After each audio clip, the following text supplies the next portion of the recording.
Once a man becomes quiet, everyone feels his power. That sounds backward, doesn't it? We live in a world that worships the loudest voice in the room, the sharpest elbows, the biggest opinions with the brightest packaging. Noise has become proof of existence. If you're not announcing yourself, you must be disappearing. If you're not reacting, you must be losing. But let me tell you a little secret from the other side of all that clatter. The most powerful moments of my life didn't come when I was speaking.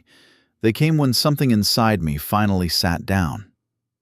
Picture a crowded room, everyone talking at once, stories flying like ping-pong balls, laughter, defensiveness, bravado, fear dressed up as confidence.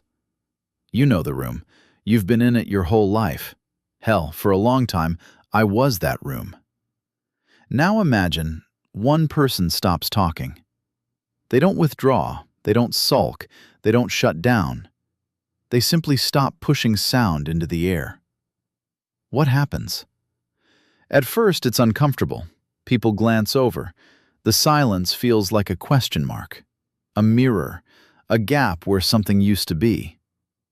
And in that gap, something strange occurs. The room reorganizes itself around the quiet one. Why?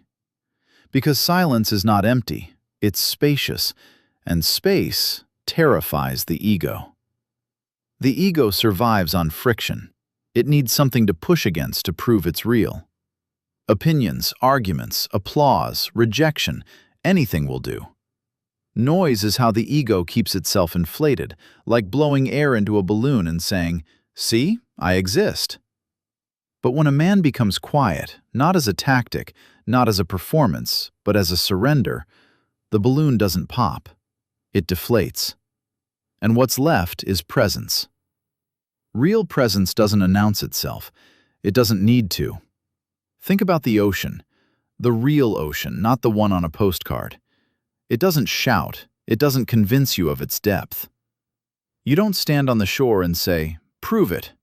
You feel it. Its power doesn't come from motion alone. It comes from mass, from stillness beneath the waves, from the quiet agreement between gravity and water that says, "I am here, whether you notice me or not." When a man becomes quiet, he becomes oceanic, not because he learned a trick, but because he stopped fighting the tide inside himself. Most men, most people, are exhausting themselves trying to be heard, trying to be seen, trying to be right. And underneath all that effort is a very tender fear. If I stop doing, will I disappear? I asked myself that question once. Actually, I screamed it. What happens if I stop performing? What happens if I stop being the character everyone expects? What happens if the joke ends and there's no punchline? Here's the cosmic prank. You don't disappear. The mask does. And without the mask, there's nothing left to defend. Quiet isn't passive. It's not weakness. It's not resignation. Quiet is what happens when you no longer need the world to echo you back to yourself. Think about a tuning fork. Strike it and it vibrates loudly at first, but as the sound fades, something interesting happens. The fork doesn't lose its frequency. The frequency becomes purer. The same thing happens to a human being. At first, we vibrate with opinions, reactions, judgments, ambitions, fears, desires, all clashing and colliding like cymbals in a marching band. We think that noise is life. We think movement is proof. But eventually, if we're lucky or broken enough, we get tired. Tired of proving, tired of explaining, tired of dragging our past and our future into every single moment like overpacked luggage. So we put it down. And in that moment, something extraordinary happens.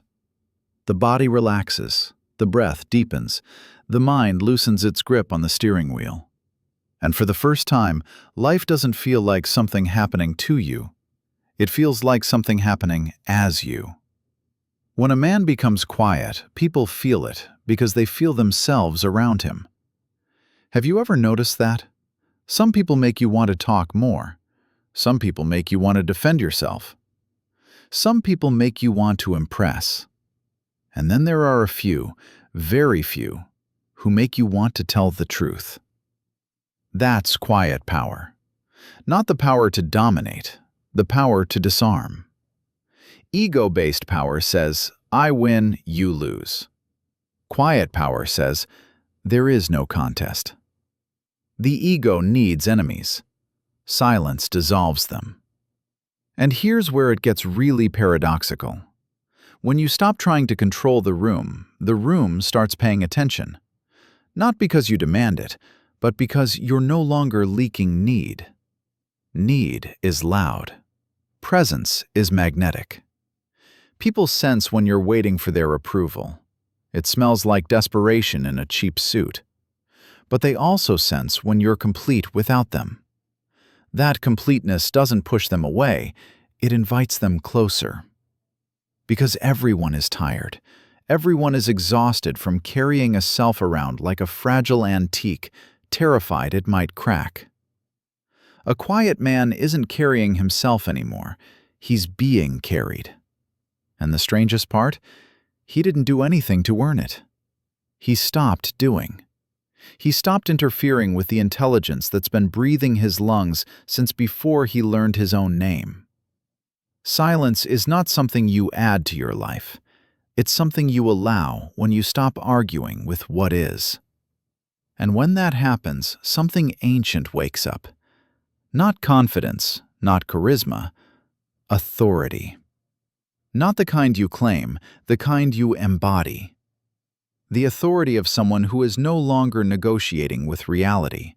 Someone who isn't rushing toward the next moment or dragging the last one behind him like a ghost. Someone who has made peace with not knowing. And that is where the real power begins. Because nothing scares the world more or heals it faster than a human being who no longer needs to be anyone. The room feels that, and it hasn't even heard you speak yet. You see, the world has been trained to listen for volume, not truth. We confuse confidence with certainty, motion with meaning, reaction with relevance. We clap for the fireworks and miss the night sky holding them. But when a man becomes quiet, he steps out of the carnival of reflexes and into something far more unsettling for everyone else. He becomes unpredictable. Not chaotic, not volatile, unhooked. Because most behavior is mechanical. Push this button, get that response. Compliment here, threaten there, provoke, flatter, shame. There's a whole vending machine of human reactions we've learned to work since childhood. And the ego loves predictability. It loves knowing which string to pull to make the puppet dance. But quiet breaks the machine. Say something sharp to a quiet man, and he doesn't bite. Praise him, and he doesn't puff up. Ignore him, and he doesn't shrink. That's when people start to feel uneasy, because now they're alone with themselves. Silence doesn't confront you, it exposes you. It says, here you are, no distractions, no scripts. And most of us aren't ready for that. We think power looks like dominance, like control over outcomes, like bending circumstances to our will. But that kind of power is exhausting. It's a full-time job with no retirement plan. You have to keep pushing, keep proving, keep managing the illusion that you're in charge of a universe that's been spinning just fine without your permission. Quiet power is different. Quiet power comes from alignment, not assertion. Imagine a compass needle. It doesn't shout which way is north. It doesn't argue with the terrain. It simply points, calmly, reliably. And everything around it adjusts. That's what happens when a man stops trying to control life and starts cooperating with it. He doesn't lose direction. He becomes direction. And let's be honest, this doesn't happen because someone read a quote or went on a weekend retreat. It usually happens because something breaks. A dream collapses. A relationship dissolves. A role falls apart. A mirror finally tells the truth. Pain has a way of unplugging the noise. At first, the quiet feels like emptiness, like something's gone missing.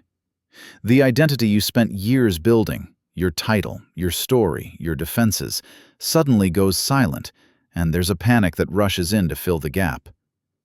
What do I do now? Who am I without the fight? How will I matter? Those are the last screams of the ego trying to resuscitate itself. If you stay, if you don't run back to distraction, if you let the quiet finish its sentence, you discover something shocking. Nothing is wrong. The space you were afraid of isn't a void. It's a womb. It's where life recalibrates you. In that space, you begin to feel again. Not the dramatic, performative emotions that come with stories and grievances, but subtle sensations. Breath moving, muscles softening, thoughts slowing down enough to be seen instead of believed. You notice how much effort you were spending just to exist, holding your face a certain way, guarding your words, editing yourself in real time.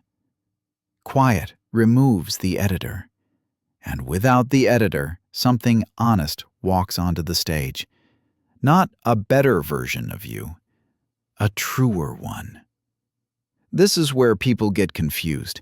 They think becoming quiet means becoming passive, submissive, invisible. But that's only true if your identity was built on resistance. If you were defined by opposition, then yes, when you stop fighting, it feels like death. And it is. Just not yours. It's the death of the character who needed friction to feel alive. What rises in its place isn't weak, it's grounded. A quiet man doesn't react quickly because he's slow. He reacts slowly because he's listening. He's listening to something deeper than impulse, deeper than fear, deeper than the need to be understood. He's listening to life itself, moving through him like a current. That kind of listening creates a pause, and in that pause, choice appears. Most people don't choose their lives, they replay them. Old wounds, old patterns, old arguments dressed up in new costumes. Quiet interrupts the replay. It creates a gap between stimulus and response where freedom sneaks in. And freedom is terrifying. Because freedom means you can no longer blame your reactions on the world. You can no longer say, "They made me angry," or "This situation forced my hand." A quiet man knows better. He knows anger arises, fear arises, desire arises. But he doesn't arise with them. They pass through him like weather. Storms don't scare the sky. And here's the thing people really feel around a quiet man. They feel safety. Not because he's predictable, but because he's not trying to use them to stabilize himself. He's not extracting validation. He's not negotiating worth. He's not leaning on approval like a crutch. So there's no hook. You can relax around someone like that. You can exhale. And in a world addicted to tension, relaxation feels like power. That's why rooms go quiet when someone truly present walks in. Not because they demand attention, but because attention naturally returns to itself in their presence. People start noticing their own breath, their own thoughts, their own truths. And some love him for it. Some resent him for it.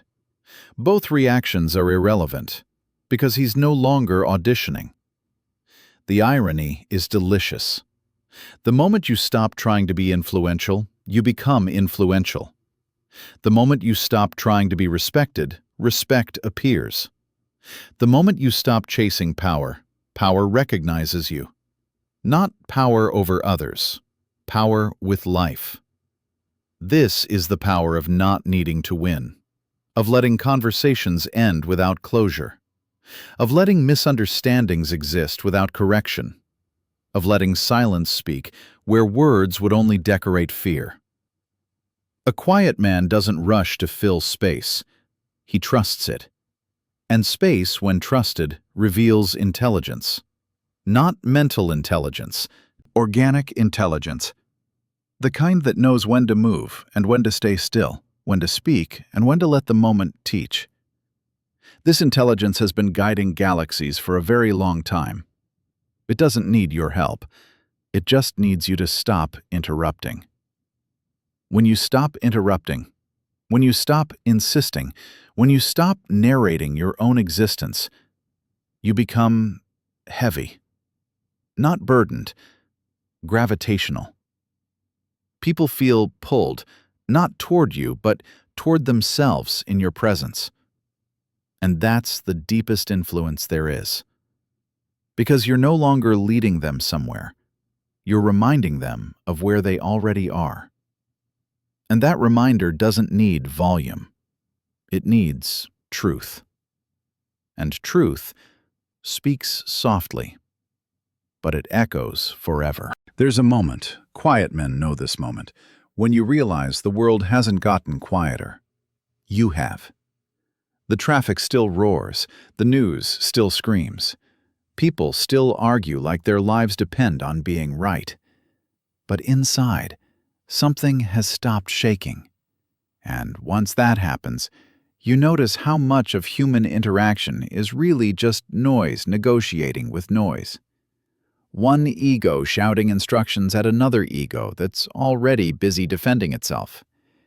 It's like watching two radios tuned to different stations arguing about who's playing the better song. A quiet man doesn't change the channel. He turns the radio off. At first, people try to turn it back on for him. They provoke, they test, they poke the silence like a bruise. Don't you care? Aren't you angry? Why aren't you reacting? And if you're not rooted, you'll think something's wrong. You'll feel tempted to jump back in, to prove you're still human, still passionate, still alive. But here's the truth no one tells you.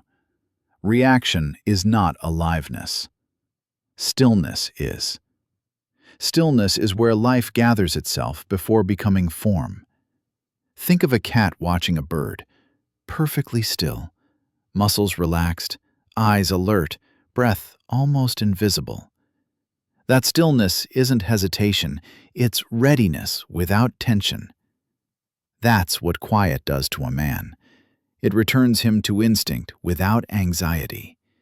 He's no longer split between who he is and who he thinks he should be. No internal committee debating every word, every move. The noise of self-surveillance goes silent. And when that happens, something very subtle but very real takes place. Time loosens its grip. Have you noticed how loud people are always in a hurry? Always rushing, always late, always behind or ahead of themselves? That's because noise lives in time.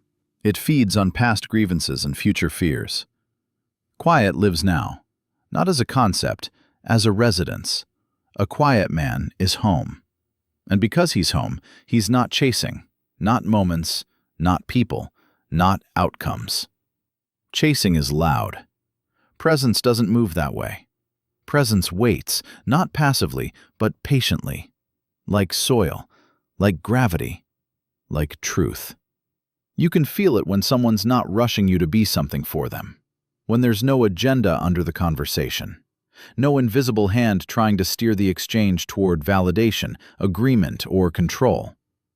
That's when people start telling you things they didn't plan to say. They confess, they soften, they slow down. Not because you asked them to, but because your quiet gave them permission. Most men don't realize how much permission they're begging for every day. Permission to rest, permission to feel, permission to not know. A quiet man doesn't grant permission. He embodies it. And embodiment is contagious. This is where the illusion of masculinity really falls apart. We're taught that strength means assertion, decisiveness, conquest. That if you're not pushing forward, you're falling behind. But the strongest things in nature don't push. Mountains don't advance. The sun doesn't hustle. The heart doesn't shout instructions to the blood. They allow. Quiet power is allowing life to move through you without obstruction. It's not resignation, it's trust. And trust doesn't come from optimism. It comes from exhaustion. From finally seeing that control was never yours to begin with. When that realization lands, not intellectually but viscerally, you stop bracing against reality. You stop clenching your jaw at the present moment. You unclench. And unclenching is audible, even in silence. People feel it in your posture, in your eyes, in the way you don't rush to close the space between question and answer. You give life time to speak, and life, when given time, speaks beautifully. This doesn't mean you never act. It means action arises cleanly, without residue, without emotional debt. A quiet man can say no without hostility. He can say yes without obligation. He can walk away without drama. That clarity confuses people who are still negotiating with themselves. They mistake it for confidence. They mistake it for indifference. They mistake it for mystery. It's none of those. It's alignment. Alignment feels powerful because it removes friction. When you're aligned, energy doesn't leak sideways into worry, justification, or self-doubt. It moves straight through, like light through glass. That's why quiet men often speak fewer words, but those words land heavier. Not because they're profound, because they're undiluted. When you're no longer trying to sound a certain way, what comes out carries weight. Even silence carries weight. You felt it. Sitting with someone who isn't performing. The room feels fuller, not emptier. The air thickens, not with tension, but with reality. Reality has mass. Illusion is light. Most of us have been floating through life on illusion, ideas about who we are, what we should want, how we should be seen. Quiet lets gravity return, and gravity gathers. This is why people listen to a quiet man, even when he's not speaking. He's not scattering attention, he's collecting it. Not toward himself, but toward the moment. And the moment is always wiser than the mind narrating it. Eventually, something shifts permanently. You stop asking, "How am I doing?" You stop scanning faces for feedback. You stop adjusting your inner weather to match the room. You become weather. And weather doesn't apologize. It passes. This doesn't make you distant. It makes you intimate in a way that doesn't cling. You can love without attachment, care without control, stand firm without aggression. You can let people misunderstand you and survive the experience. That alone is freedom. Quiet power isn't flashy. It won't trend. It won't be celebrated by systems that profit from insecurity. But it will be felt in conversations, in conflict, in love, in loss. Especially in loss. Because when everything is taken away, roles, identities, bodies, time, what remains isn't noise. It's stillness. And if you've made friends with stillness before that moment comes, it won't feel like annihilation. It will feel like recognition, like returning to something you never actually left. A quiet man isn't preparing to disappear. He's preparing to belong. Not to a group, not to an idea, to existence itself. And existence doesn't require explanation. It only asks for your presence. Fully. Quietly. There's a strange relief that comes when you finally accept that you don't need to be remembered to be real. Most noise is legacy anxiety. A frantic scratching at time, trying to carve a name into the wind. Did I matter? Will I be missed? Did I leave a mark? A quiet man has stopped negotiating with eternity. He understands something that can't be taught, only noticed. Nothing real is lost. The waves don't mourn the shape they just had. They return to the ocean. When you stop trying to preserve a version of yourself, you begin to feel the vastness that was carrying you the whole time. And that vastness doesn't need applause. It needs availability. This is where death quietly enters the room, not as a threat, but as a teacher that never raises its voice. Death doesn't shout, "Hurry!" It whispers, "Relax." Because the moment you stop pretending you're permanent, you stop rushing. You stop gripping conversations like they're your last chance to be understood. You stop holding people hostage with expectations. You stop turning love into a contract. Quiet power comes from making peace with endings. A man who has befriended endings doesn't panic when things change. He doesn't cling when people leave. He doesn't scramble to replace what's gone. He lets absence be part of the song. And people feel that. They feel it when you don't need them to stay to be whole. They feel it when your love doesn't come with fear hiding in its pockets. That kind of love is rare. It doesn't demand. It doesn't perform. It doesn't collapse when not returned. It simply is. And that's why it's powerful. Most love is loud because it's trying to secure itself. Quiet love is secure because it doesn't belong to the ego. It belongs to life. When a man becomes quiet, he stops asking love to prove itself. He experiences it as a state, not a transaction. He becomes hospitable to the moment, whatever the moment brings. Joy? Come in. Grief? Sit down. Confusion? Take your time. Nothing is rushed out. Nothing is dramatized. Everything is allowed. Allowance is strength. Not the strength of resistance, but the strength of capacity. How much can you hold without breaking? How much can you feel without numbing? How much uncertainty can you stand without reaching for control? Quiet expands capacity, and expanded capacity looks like power to a world that's always on the verge of overload. You start to notice that conflict loses its teeth around you, not because you avoid it, but because it has nothing to latch onto. You're not escalating. You're not defending a fragile image. You're standing in something wider than opinion. And when you speak from that place, if you speak at all, your words don't wound. They clarify. They cut through confusion without drawing blood. Silence taught them where to land. You no longer need to convince anyone of your sincerity. It's obvious. Not because you announce it, but because there's no inner contradiction leaking through. The body tells the truth before the mouth ever does. And the body of a quiet man is relaxed in its own skin. He's not braced for attack. He's not rehearsing responses. He's not living 5 seconds ahead of now. He's here. That presence does something miraculous to time.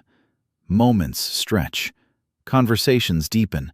Simple things become vivid again. A cup of coffee becomes an event. A walk becomes a revelation. A breath becomes a companion. This isn't spirituality. It's sobriety. You're no longer intoxicated by thought. And when the mind sobers up, it stops shouting. It starts listening. Listening to the body. Listening to intuition. Listening to the subtle intelligence that knows when something is off long before the story forms. A quiet man trusts that intelligence. Not blindly, but intimately. He's felt what happens when he ignores it. He's lived the consequences of forcing things, of saying yes when his whole being whispered no. Quiet taught him to respect the whisper, and respect breeds authority. Not the authority of dominance, but of coherence. Everything in him is moving in the same direction. That's power. And it's felt even in his absence. You've noticed this too. Some people leave a room and it feels emptier. Others leave and the room exhales. A quiet man leaves behind space that feels orderly, not controlled, settled, as if things will be okay without him. And that's the final paradox. The man who needs nothing from the world offers it the most. Because he's no longer consuming attention, he's generating clarity. He doesn't drain, he nourishes. He doesn't compete, he complements. And he didn't achieve this by becoming better, he achieved it by becoming less. Less defended, less defined, less noisy. Until what remained was enough. More than enough. If you're listening to this and wondering when it happens, how it happens, what step comes next, here's the quiet answer. It happens when you stop trying to make it happen. When you get tired of carrying yourself. When you finally sit down inside your own life. When you allow the moment to be unfinished. Quiet isn't something you reach. It's something you stop running from. And when you stop running, life catches up.